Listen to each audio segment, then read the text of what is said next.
IPL mega ஏலத்தில் யாருமே எதிர்பாராத வகையில் ராகுலை சென்னை சூப்பர் கிங்ஸ் அணி ஏலத்தில் எடுக்க முற்பட்டது. ரசிகர்களிடையே கலவையான விமர்சனத்தையும் பெற்றது.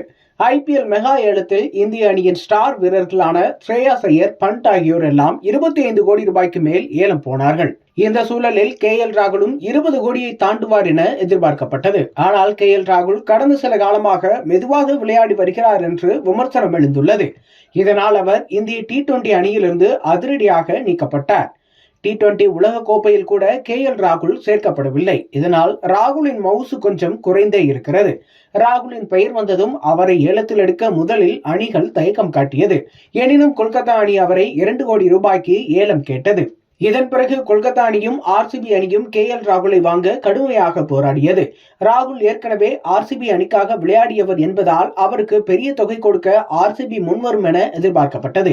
ஆனால் கொல்கத்தாவுடன் நடந்த மோதலில் 10 கோடியே 50 லட்சம் ரூபாய் வரை ஆர்சிபி அணி ராகுலுக்கு கொடுக்க முன்வந்தது. ஆனால் கொல்கத்தா அணி மீண்டும் பெரிய தொகைக்கு ராகுலை கேட்டதால் ஆர்சிபி அணி போட்டியிலிருந்து விலகியது. இதனை அடுத்து ராகுலை வாங்க டெல்லியும் கொல்கத்தாவும் முயற்சி செய்து வந்தது. திடீரென்று யாருமே எதிர்பார்க்காத வகையில் சிஎஸ்கே அணி போட்டிக்குள் குதித்தது. சிஎஸ்கே அணி ராகுலை 12 கோடியே 25 லட்சம் ரூபாய் கொடுத்து ஏலத்தில் எடுக்க முற்பட்டது.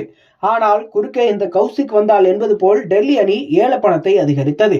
இதையடுத்து சிஎஸ்கேவும் டெல்லியும் போட்டியிட்டு ராகுலை கேட்டனர்.